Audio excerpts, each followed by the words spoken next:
So today we're going to talk about how do you find the right supplier or service provider. There's so many choices out there at this trade show or even online. How do you know which ones are scams, which ones are legitimate? So we'll talk you through the process of how to find a reliable supplier. And then tomorrow afternoon, we have, in the morning, we have a roundtable discussion with a group of other sourcing advisors who have experience in Asia.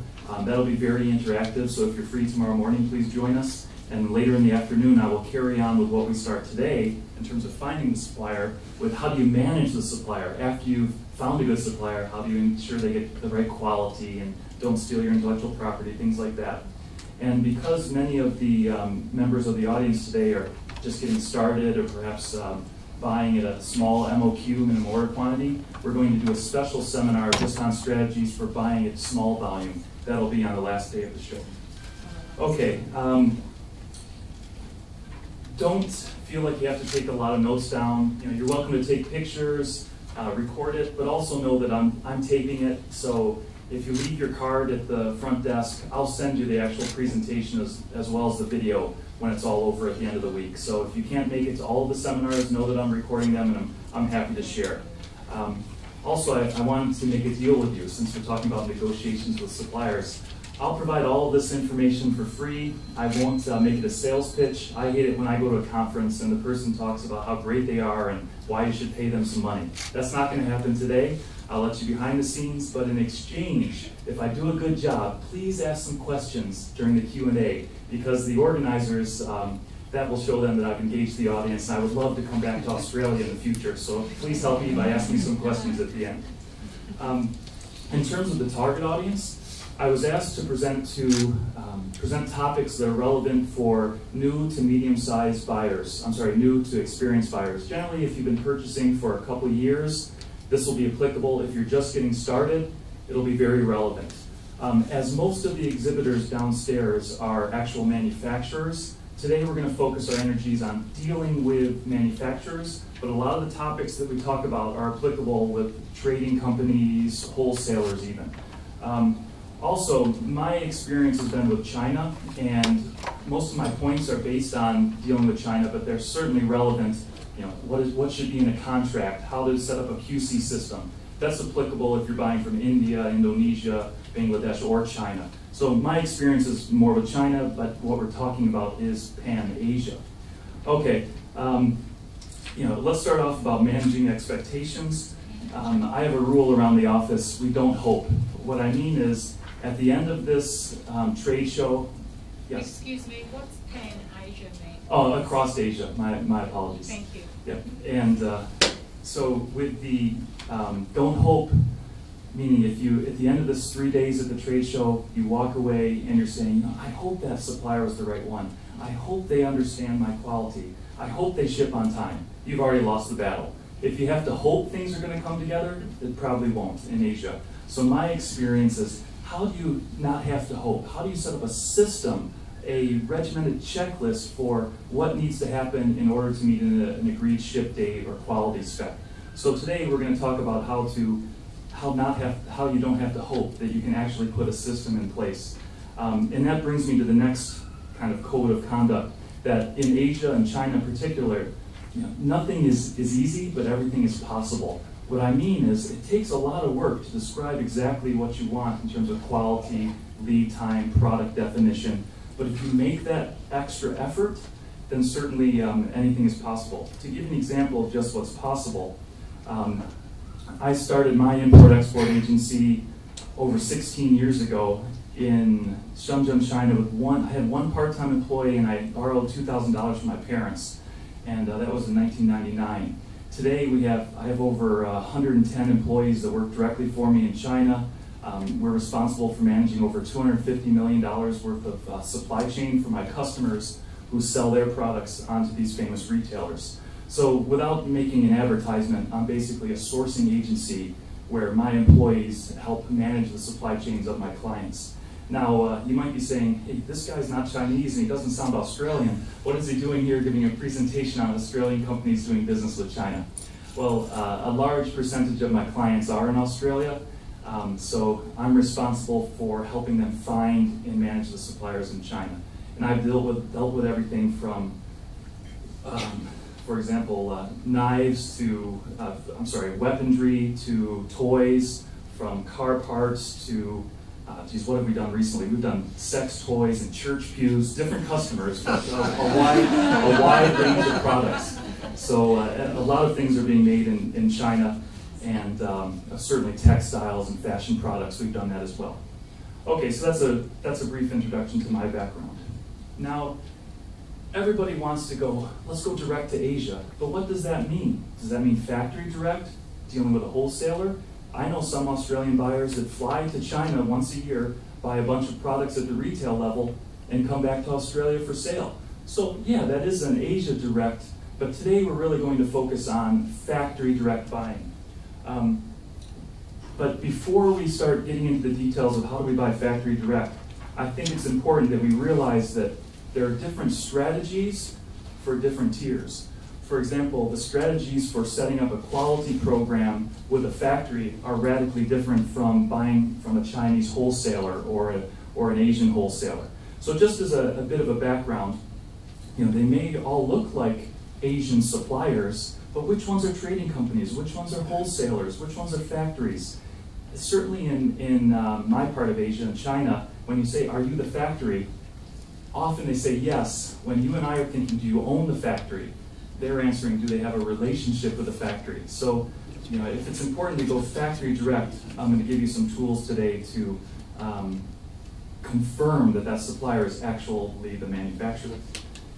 Within the category of factories, there are different types of factories in China and the rest of Asia. For example, a WFOE, wholly foreign-owned enterprise, is when that company in Cleveland picks up from the USA and moves to China. The ownership is American, but the laborers and the production place is China. That's radically different from a factory in China that's owned by Chinese, manufacturing in China. And in the middle is a foreign invested enterprise where maybe Hong Kong Chinese invest in a factory or set up a factory in mainland. So from the exterior, they all look like Chinese suppliers, but behind the scenes, the wholly foreign-owned enterprises tend to have superior quality, great customer service, and at a pricing point that's a little bit higher. On the other end, your local suppliers, maybe they have a great pricing point, but they've never sold to the overseas market, so they require more hand-holding, getting them up to speed to understand your specifications. So before you just go wildly into finding a supplier in China, it's important that you understand the different types of suppliers are out there so that you can adjust your strategy accordingly. And we'll cover that today as well. If you find yourself at the end of this presentation thinking, well, maybe I don't have the volume to go China direct in terms of factory direct, don't worry. The last day of this seminar, last day of the trade show, we're going to do one whole hour on dealing with small order sizes and getting things done in China without going direct to the factory. Also, if you're thinking maybe you want to deal with the wholesale level, how do you get that done? It's outside of today's presentation, but if you visit my blog at chinasourcinginfo.org, I've done hours and hours of seminars and videos on those topics. Okay, every day, especially at a trade show, I'm asked, well, what are the pros and cons of dealing with a trading company, a broker, a middleman? Are they good or bad? Now, on one hand, a trading company, sometimes they're responsible for giving China a bad name. You engage a trading company that doesn't have a lot of experience, they can cause more problems than solutions. On the other hand, there are some great trading companies that make it so much easier to buy from China. But at a fundamental level, the reason why you would want to engage a trading company, an import-export company, a broker, or whatever they call themselves, is generally 3 or 4 aspects. One, they need to achieve a superior cost. For example, sometimes the trading companies are taking multiple orders from different customers, especially in a mid-sized market like Australia. Maybe they have 5 Australian clients. They bundle the orders with a single factory and get a pricing point that you couldn't achieve if you went direct to that very same factory. That's a good reason for dealing with a trading company.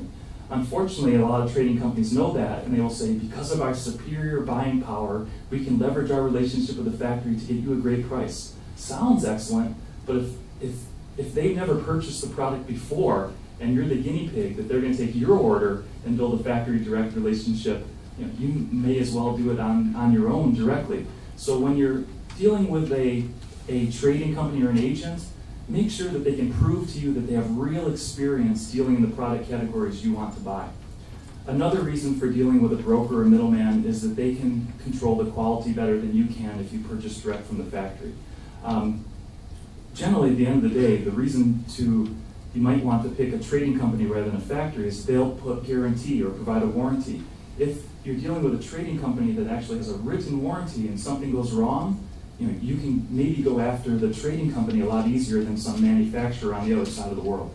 So the warranty, the guarantee issues, that's a very positive point of dealing with a reputable agent. If it's just one guy in a warehouse, things go wrong, he's going to disappear. But if you're dealing with a real agent that has proper bank accounts and employees and has been in business for a few years, ideally they're not going to disappear if something goes wrong. IP, by this I mean intellectual property. Sometimes the agent can have a plan for protecting your intellectual property. Maybe they're willing to sign a non-disclosure, non-compete agreement. If you have some concept that you really want to hold on to and not let the whole world see it, sometimes the agents can find ways to structure the buy from Asia without disclosing it to too many potential competitors. However, usually the trading company will get your potential order, then they'll go out to 10 or 12 suppliers and say, hey, what's your quote on this product? And that can be very dangerous if they're taking your intellectual property or some great idea and then just passing it out to suppliers that you've never met before. So if you're worried about intellectual property, be very careful when dealing with trading companies. Even if they sign a non-disclosure agreement, maybe the suppliers they use are not aware of that non-disclosure agreement, non-compete clause, let alone respect it. Okay, if you're doing any buying in China, you've probably realized that unlike in Australia or back home, where you place the purchase order, and that's the hard part. Back home the hard part is picking the supplier, but once the the order is placed to an American or Australian supplier, the orders show up on time and not a lot of headache. In China and Asia, it's after you place the purchase order, then the work starts. Oh, could you confirm that specification? We're going to miss the delivery date. Can we work around that? There's just so many headaches that happen after the order has been placed. So when you use a broker or a middleman, it's their headache. They're getting paid ideally after the goods are delivered to you, so they need to provide the project management and the communication. So when you're deciding, should I go factory direct or use an agency, sometimes great factories, especially in China, may not have English-speaking skills, but they make a great widget at a very attractive price. So perhaps engaging an agent that's bilingual to work with that supplier is good, makes proper sense. Let me give you two of the headaches that I come across during my 15 years buying in China when using trading companies. One is the bait and switch. A trading company might say, oh, we have a great relationship with a factory, please come and visit us. So you fly up to China, you get into a car, you drive for 4 hours, you visit a beautiful factory with thousands of employees, nice cafeteria, beautiful dorms, people are smiling at work, and you think, oh, this is going to be great. I'm placing my purchase here, and Disney's not going to come in and find any problems if you're dealing with a Disney or whoever that cares about ethics. But the bait and switch can happen. The trading companies know that that's what you're looking for. So they might take you on a factory visit and then place your actual order with another vendor who doesn't have all of the bells and whistles. Long story short, in some of my contracts, I actually specify the GPS coordinates of where production will take place. That's how intense it can get. More often than not, I'd simply say to the supplier, hey, at some level we outsource. I know if things are really busy, you might need to move production somewhere else, so let's just be open about this. Is this going to be the location of production? If not, let me know where it's going to produce because I need to audit that factory. Another way to cut to the chase is to say to your vendor, okay, you've shown me a great factory, I understand you're a trading company, you don't actually own the factory, but in the contract we need to specify that production will take place at this location. And more importantly, I'm going to engage third-party inspection to come in at the end of production to inspect this order and also make sure that the location matches what's on the contract. So if you don't specify those terms in advance, then you really can't blame the supplier for the bait and switch. If you didn't mention that it's important that production takes place at this location, The seller is trying to make an extra buck and may move production otherwhere.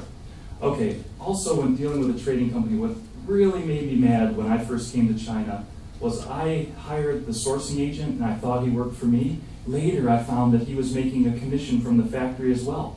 So he would go to the factory and say, hey, I've got this American buyer, why don't you give me 5% factory? But he was also charging me 7.5%. So at the end of the day, the price is inflated. But more importantly, when push came to shove and there was a quality issue, I felt like the agent was working for the factory instead of me. So if you're going to use a broker anywhere in Asia, make sure that your interests are aligned. For example, I prefer to work with agents, and the way my agency works is we only receive commissions from the buy side, not the sell side. So however you do it, if you're okay with the supplier paying the broker, that's okay, but try to do it in a transparent fashion. So before you engage a supplier, ask, how do you make your money? Are you willing to put those terms under contract? Today, we're going to mostly talk about dealing with factories, but because this concept of what are the pros and cons of agents and middlemen is so important, I thought I would at least cover some of these issues. If you want to know more, you can visit my blog, and 2 articles that have been really popular in the past year are what sourcing agents don't want you to know and tips for engaging service providers. So those are white papers that you can find free of charge at chinasourcinginfo.org. Also, if you leave your business card in the back during the follow-up information, I'll send you the links. Okay, the show organizers put me on the spot and they said, Mike, in one slide, tell everybody how to find the perfect factory. Well, I've been trying to answer that for 15 years, and I wrote a book a few years back. That was 300 pages long. Then I did a video series of 10 5-minute videos of how to answer that question. And now I'm going to put all of that information into one PowerPoint slide. Granted, it's a bit abbreviated, but here we go. First off, recognize that it is easy to find a supplier, but it is hard to find the right supplier. Because even if everyone in the audience is buying watches, we would have different requirements for the dream supplier. For example, some of you, quality is most important. Others, it's price. Others, it's lead time. So before you start looking for a supplier, define what would be the dream supplier. My supplier of watches would have access to Brazilian leather. They would use a Japanese mechanism, and they would have experience selling to the Australian market and understand our Australian certification process. Whatever the ideal supplier is, write that down first, have it clearly defined, and then you go to the trade shows and online and you start looking for suppliers, and you'll find, if you were looking for watches, you would easily find 1,000 potential sellers.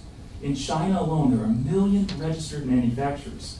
Granted, a lot of them are 2 guys in a shed with a business license as manufacturing, but there are over 1 million listed manufacturers in China alone.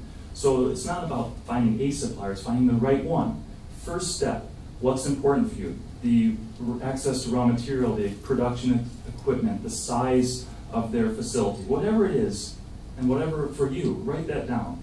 And then you go online and you start finding the suppliers, but be very picky.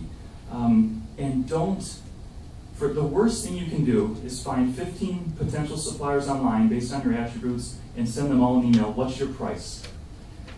Because each of them will come back with a different quotation. You might be buying a jacket, and it sounds like it's a standard jacket for you, so you ask 10 jacket manufacturers, what's the price for that blazer? One of them just sends you an email with a price. The other sends you a very specific bill of material list and the pricing. One is EXW, one's FOB, one's DDP terms. So hard to compare apples to apples, oranges to oranges. The other problem is, I guarantee if you ask, what is the price too early, you will subconsciously gravitate towards the lowest cost, the lowest price. You will say, this supplier is not in the location I want, they haven't dealt with the materials I want, but that price is so low. If I work with them, maybe we can get a great product at a great price. Usually there's a reason the price is low, so often low price means high cost.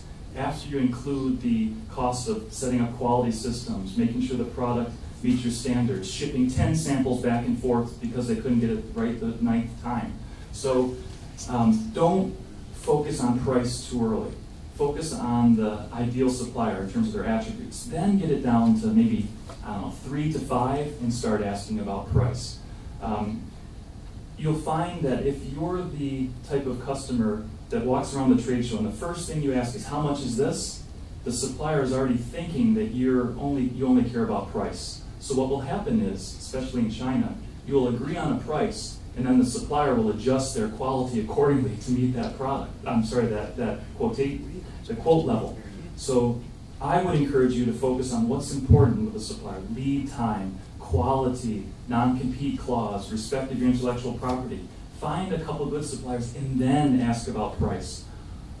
Okay, so notice that pricing doesn't come down, and isn't on my list until we get to about 3.5 or 4.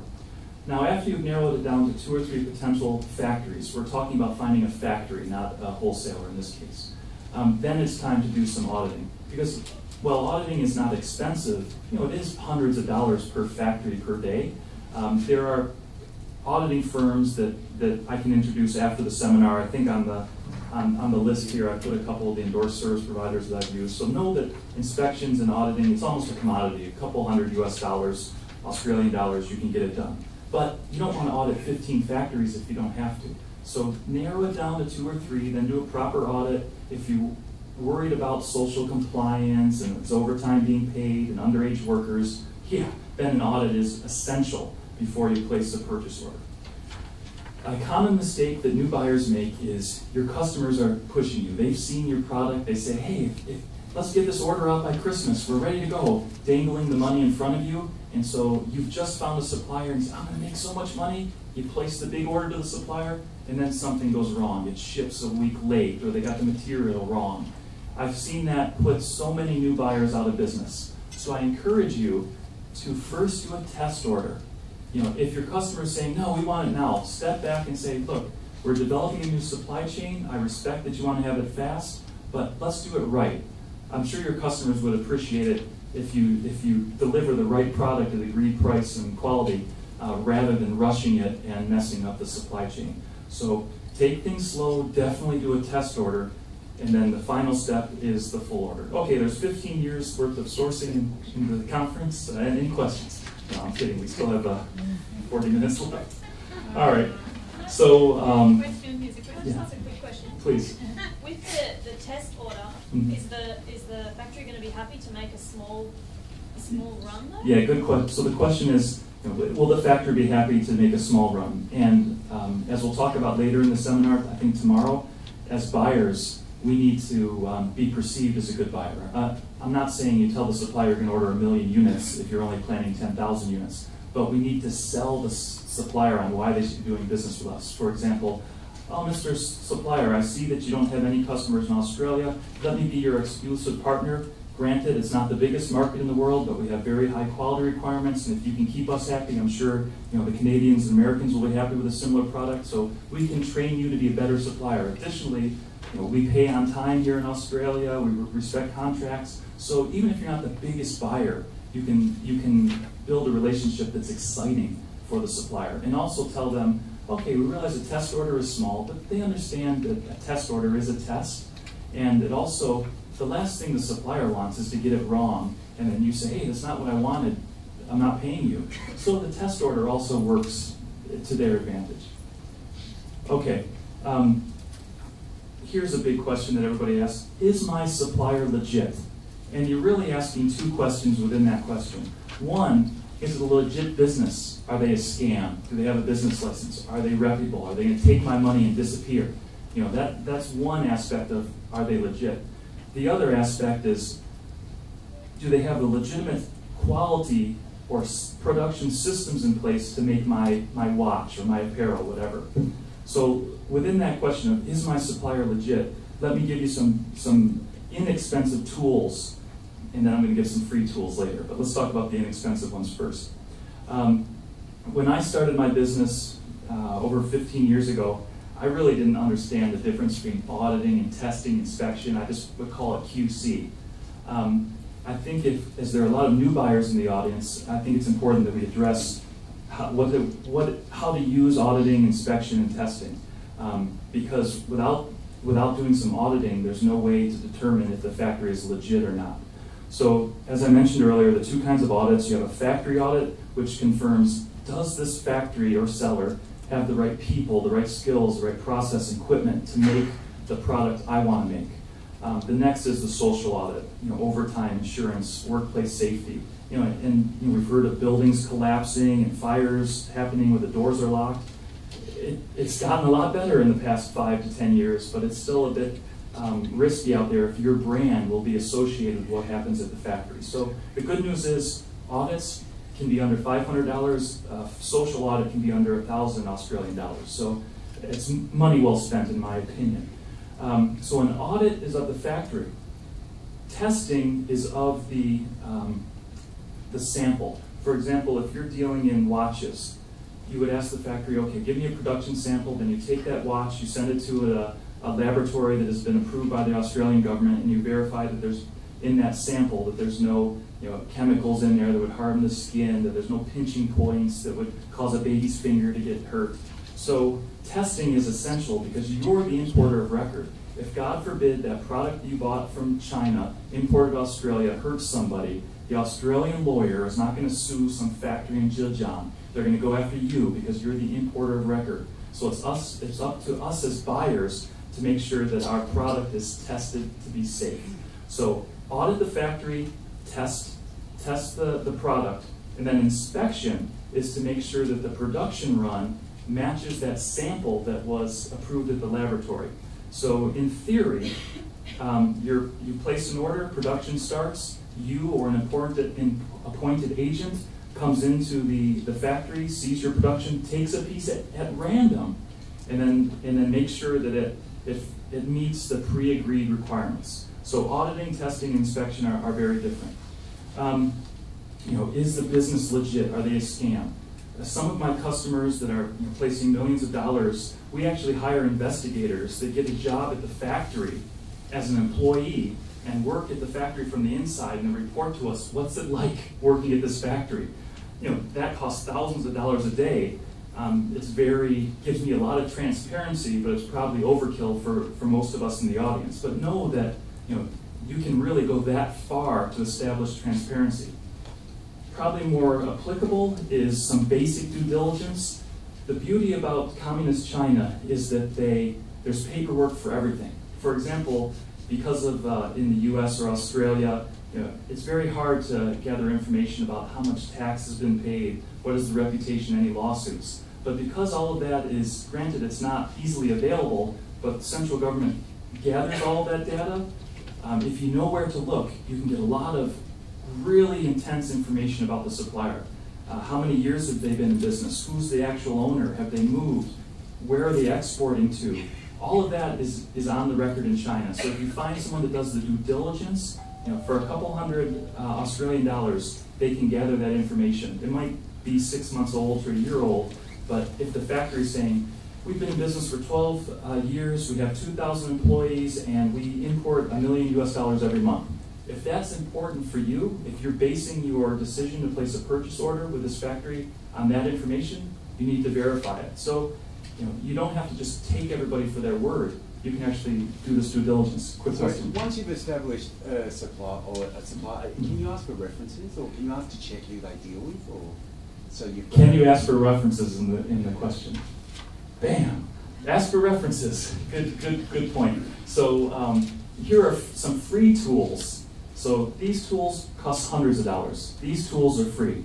Ask for references. Now, the supplier might say to you, oh, we can't hand out our customer list because it's sensitive. So your response should be, hey, I understand that you can't give me all of your customers, but don't you have one friendly customer? And if they don't have one, that's a red flag. Also, you can say, hey, we're buying in Australia. Let me talk to a Canadian or someone in Sweden that we're not in competition with. And generally, the supplier will make an accommodation. But if they don't give out any references, that's a really that's a big red flag for me. Okay, another important question to ask to establish, is this factory legitimate or not? Ask, do you have a written quality manual? And a manufacturer, a legitimate supplier will say, yes, here it is. It's ISO compliant, this is how we make the given product. A dangerous supplier will say, oh, we don't need a written quality manual. We've been making watches every day for 4 years. We know what we're doing, trust us. Okay, maybe they know what they're doing now. What if there's a flood and the factory has to move? What if after Chinese New Year, 10% of their workforce doesn't come back from holiday? What if the key general manager gets hit by a bus and doesn't show up to work tomorrow?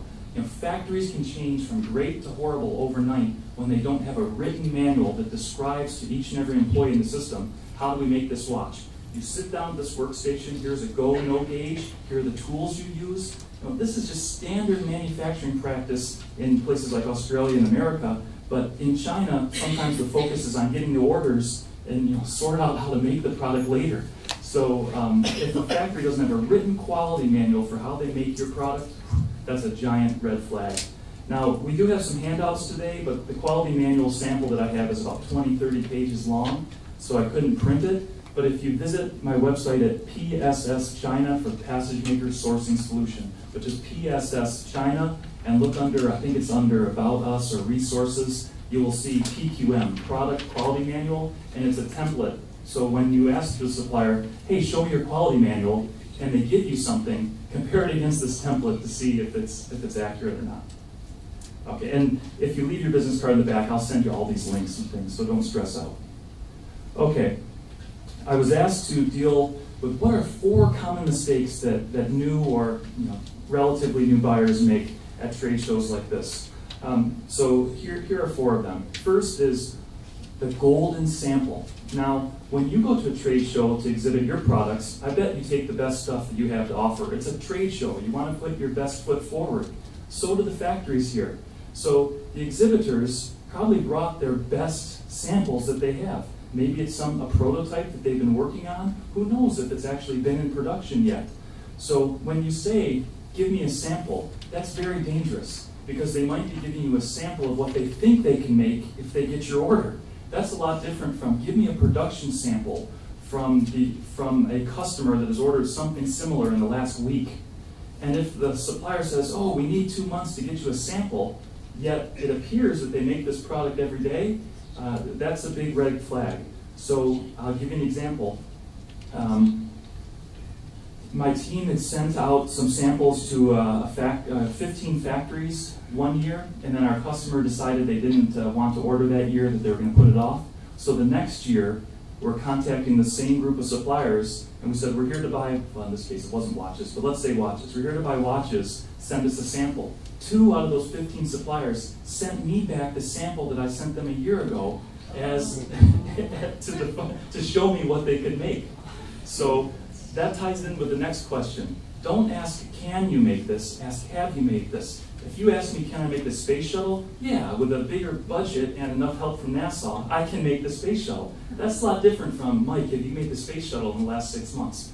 So the same as, China, they built the Great Wall, put a man in space. Yeah, they can get things done, but you want to make sure that they've done exactly what you're looking to buy. So instead of saying, can you make this at the trade show, show me what you have made. Also, ask the question in different ways. Oh, I see at your trade show booth you have this nice watch. Can you make a watch? Of course. When did you make this watch? 6 months ago. What materials did you use for that watch? What was the order size? Ask the question in 10 different ways to make sure that the answers coming back clarify that this vendor has actually made the product that you want.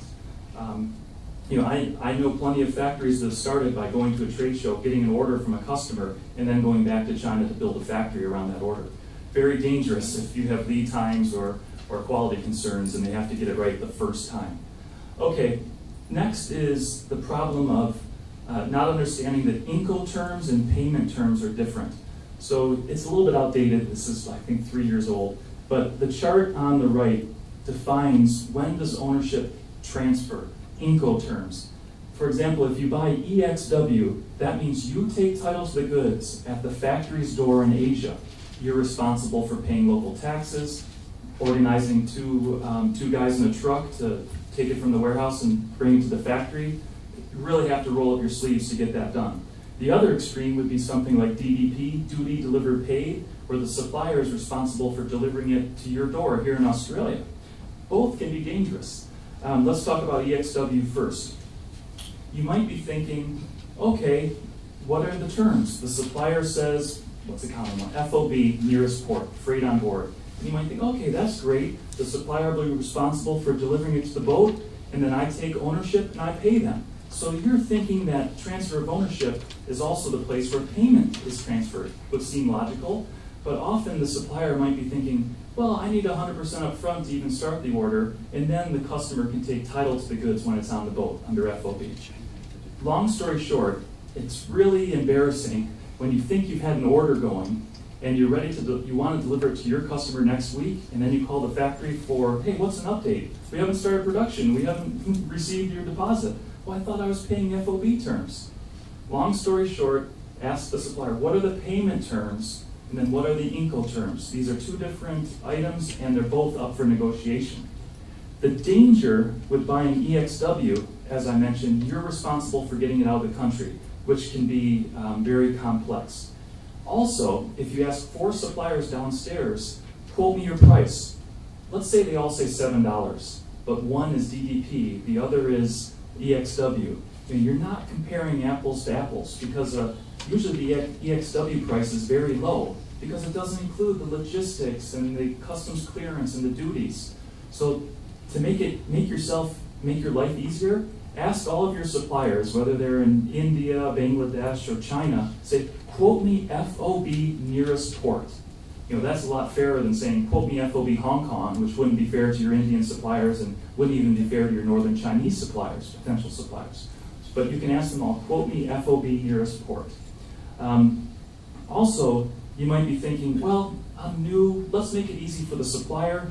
Everybody quote me DDP, meaning the supplier is responsible for getting it to your door. Sounds logical, make your life easy, but in reality, the Asian suppliers are usually very good at production, but may not be efficient at organizing logistics. So separate the two. Manufacturers produce, and logistics providers move the freight.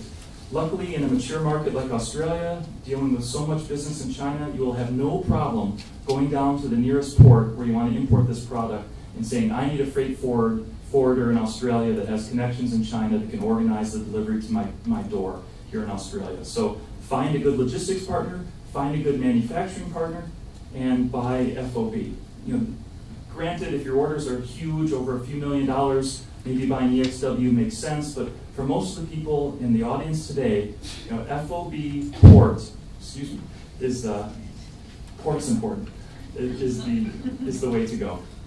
Okay, you might be saying, Mike, you've talked for 45 minutes here, and you haven't told me how to get a good price. Okay, let's do 10 minutes on this.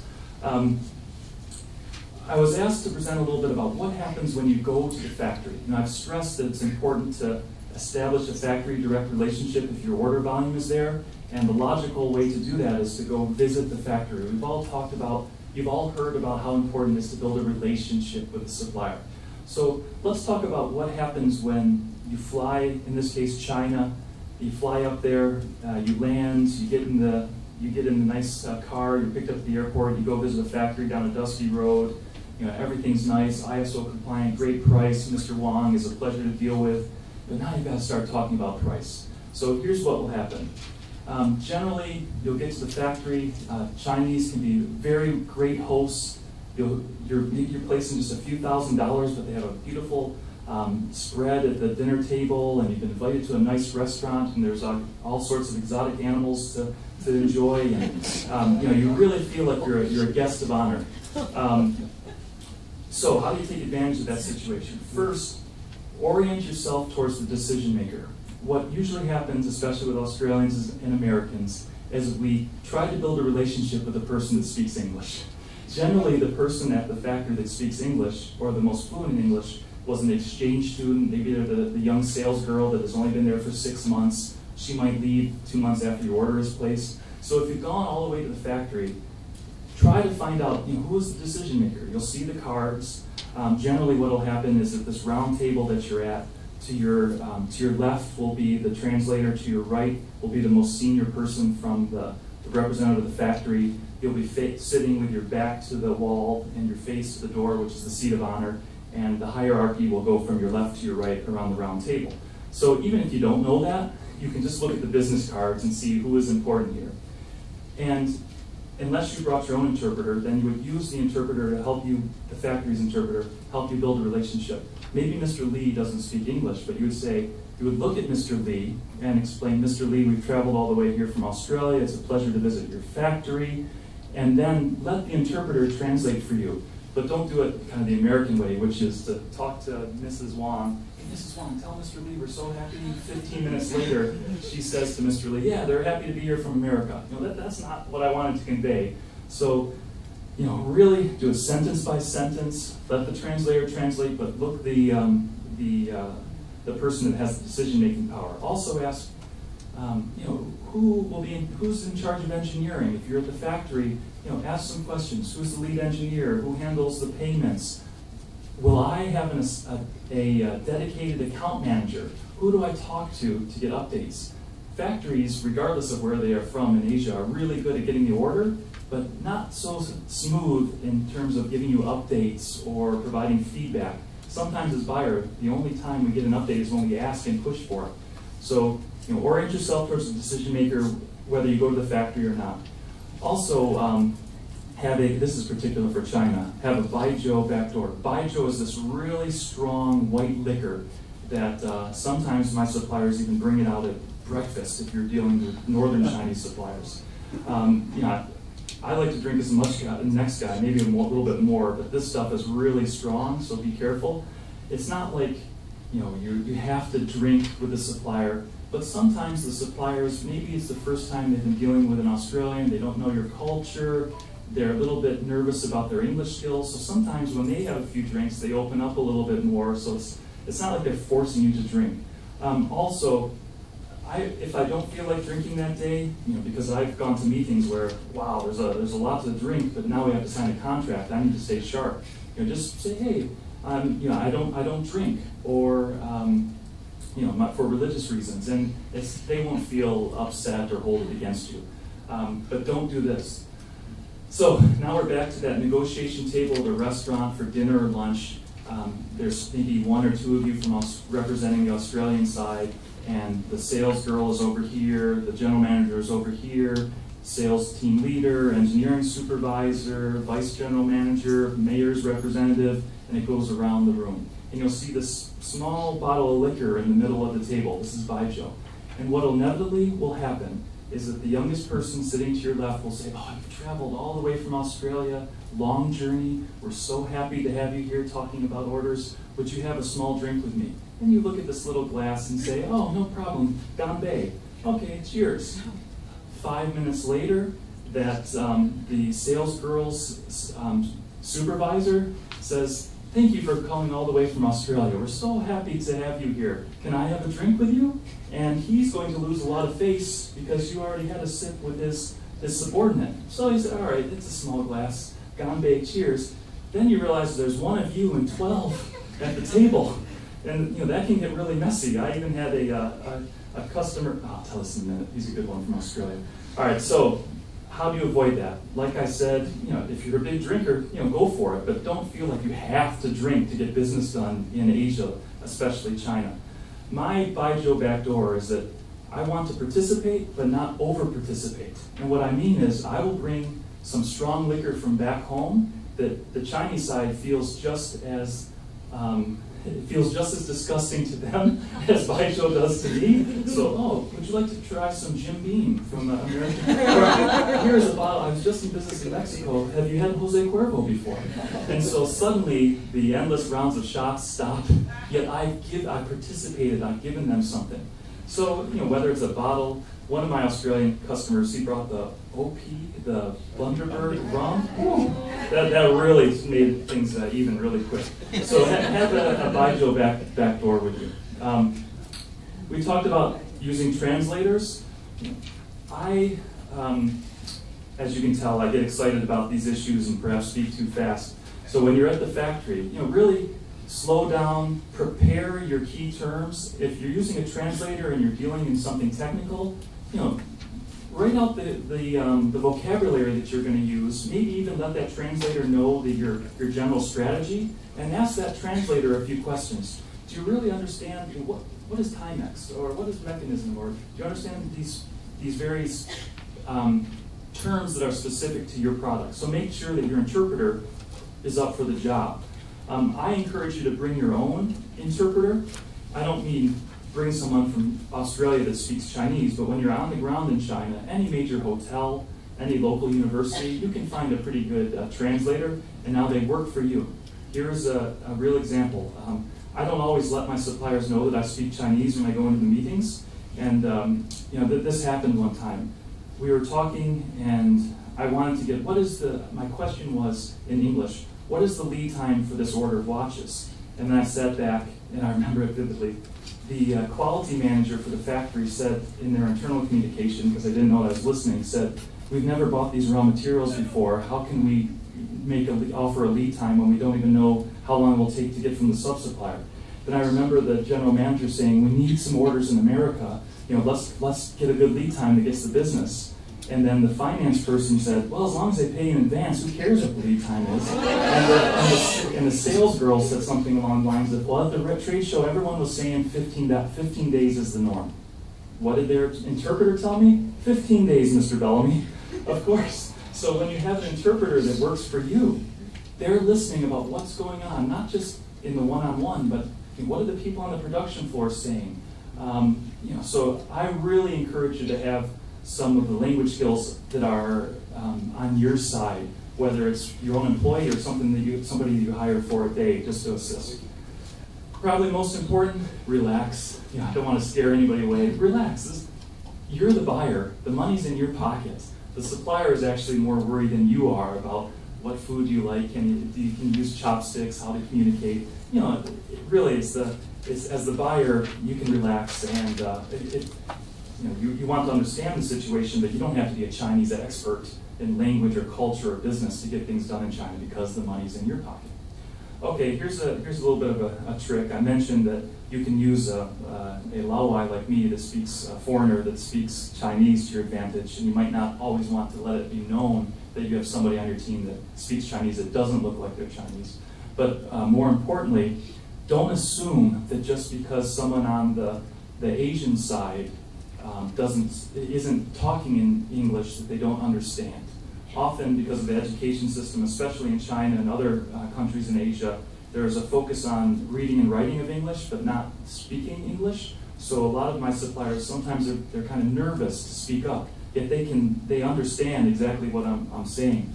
I'll give you an example. So we had a project that was for a multinational. Mr. Yamamoto comes in from Tokyo, flies into Hong Kong. The general manager from the operation in the U.S. was flying into Shanghai Pudong Airport. The representative from Southeast Asia flies in, and they all meet at the Pudong Airport to get into a car supplied by the factory to drive 4 hours to the factory. So there is the driver, as if you've ever been to China, a driver in a van will come pick you up, and it's like, no English, car this way, Mr. Smith, Mr. Yamamoto.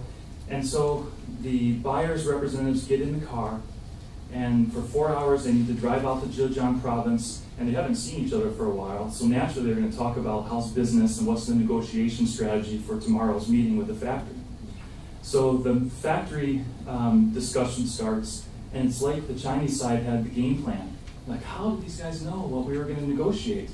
Later, they found out that the driver was the owner's son who was educated in Britain and was sent there just to listen on a 4-hour drive from the factory. So I've also gone to meetings. If you're ordering under $10,000, this isn't going to happen. But I've been in meetings where we're negotiating $1 million contracts, and I found live microphones under the table. I found a hidden mirror one time. So kind of assume that people understand English even if they don't speak it when they're around, and the microphone is always on. So those are 2 points. Now you're really saying, okay, Mike, that's nice about drinking by Joe and stories about the car and undercover information gathering, but how do we get a good price? So drum roll, here it is. How do you negotiate price? As my Chinese father-in-law will tell me every day, Mike, the Chinese people have 5,000 years of continuous history. It's not like you're just going to come in here from New York and out-negotiate us. That's what my father-in-law loves to tell me all the time. So the way to get around it is do your research. Go to a trade show, go online, find out, contact the 15 suppliers and find out what is the price, the average price of this product. And then my meetings are very easy. They go like this.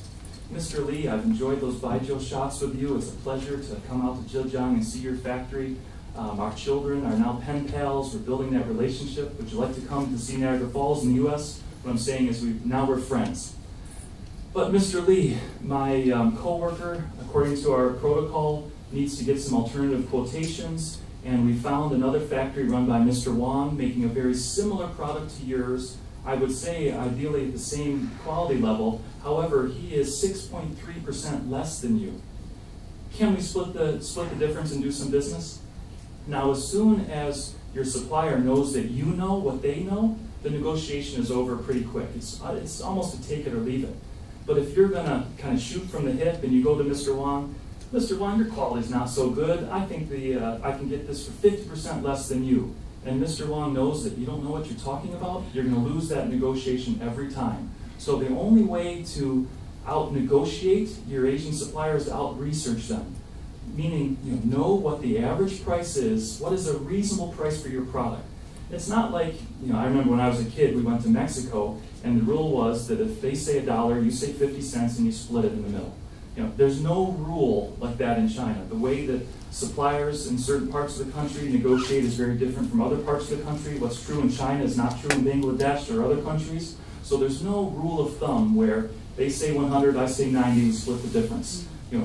Maybe the average price is 85. Some factories might start at 86, others at 200. So if you do your research, then you will have a powerful position to negotiate. So don't rely on your negotiation skills, do rely on your research skills. Now, I told you in the beginning that I wouldn't talk too much about my company, but I did not say anything about a shameless promotion of my book. So a couple of years ago, I took some time off for work and I wrote a 300-page reference guide. What should templates look like? How to negotiate? What should be in a contract? How to handle the RFQ process? So I know some of the people in the audience have already purchased this book. If you're interested, it's at this website, or you can buy it online with Amazon. Okay, before we move to question and answer, and we still have about 10 minutes left, which is perfect. I've been babbling on for almost an hour now. So if you're only going to take away 2 things today, please remember these 2. Find the right supplier up front. What I mean is, don't walk away from the show hoping that that's the right supplier.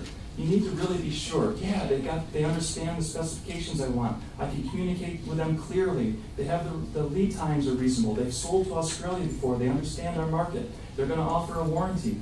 Whatever is important to you, make sure that you found the right supplier. If at the end of the trade show you haven't found one that's perfect, spend a little money, fly to that part of Asia wherever the supplier is, meet a few more, come to another trade show. Don't rush into it. Because if I look back at all the sourcing programs that failed, the number one root cause for failure is that the buyer and the seller went down the path from the beginning where they weren't really the best partners. You're thinking you're buying, you want to buy a certain product, the supplier wants to sell you, but they don't have a lot of experience on it, things go wrong. You have to be sure that it's the right supplier. So do your homework, do a little more due diligence. If you're not really sure, don't place the purchase order. So be patient, is what I'm trying to say. And also, if you're sitting here saying, well, my margins are so tight, I don't really have the time to do due diligence. I don't have the time to get a bilingual contract in place. If you're not going to do it right, because to set up a contract, to set up a QC system, to organize the freight forwarder, these are things that you have to do whether you're buying 1 unit or 1 million. So it has to be done if you're going to go factory direct and do it right. So my thinking is if you're not going to do it right, don't do it. If you're going to gamble, go across the street to the casino. You'll have better odds than gambling at just placing a purchase order to a supplier that you've never met or you haven't done it right, meaning audits, inspections, quality control. Okay, now before we go to question and answer, and I hope you have some questions that make me look good so I get invited back, here are some resources. I'm down at booth F31, and feel free to stop by any of the days of the trade show. We'll be here. There's a website that I read every morning. It's called Supplier Blacklist. I think it started by a couple of foreign buyers that got sick of suppliers doing them wrong. So it's a list where if a supplier does you wrong, you can actually go online and put information. And this blacklist from what I see, is growing huge every day. So there's a list of suppliers that have mistreated foreign buyers out there. The website that I write, the blog that I write for buyers who are quite large, the advanced buyer blog, is at PSS China.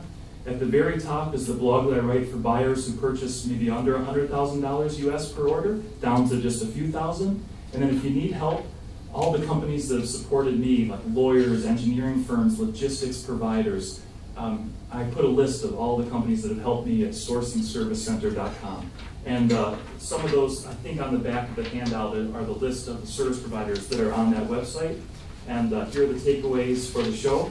On that note, I'd be happy to open it up for question and answer and wish you successful sourcing in Asia. Thanks.